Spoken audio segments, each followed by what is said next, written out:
So I want to give a brief little sales lesson on or buying tips, I guess you would say, spending the right money on the right things. In this case, we came into this house, their issue was not efficiency, their issue was not air conditioning, it wasn't any of those things, it was air quality.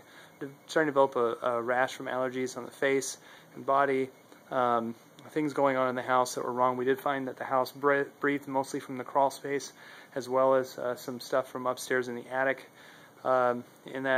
And then we had a pond in the downstairs basement that was growing other types of animals and things.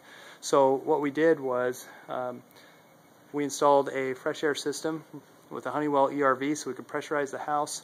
All air that comes in from outside through this here is cleaned by a MERS 16 filter, as well as the house air is being cycled through that continuously.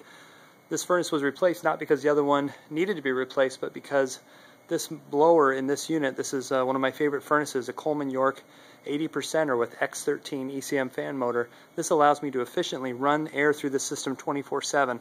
So this air comes in and is redistributed through the house all the time.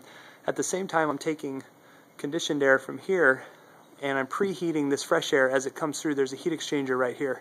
And as that fresh air comes in cold, it's warmed by the air going out, so we don't have an energy loss.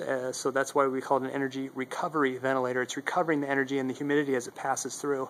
The most important part of this was that in order for the customer to have fresh air, the house needs to be shut 24/7. If I'm going to control the ventilation, that's the word, if I'm going to control it, if 100% of all the air that this house needs comes through this pipe, then I'm going to need all the windows shut.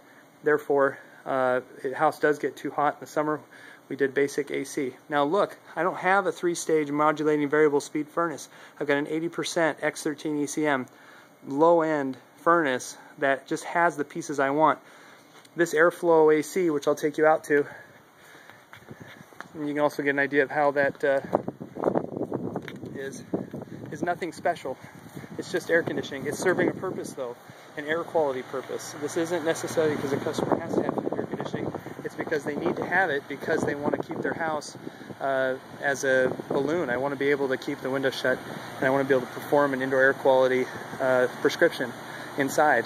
So this is the Airflow 2.5 ton. You'll notice that it doesn't do anything special. It's a noise that has lots of vibration, lots of noise. In this case, we wouldn't put this outside of a bedroom per se, ever.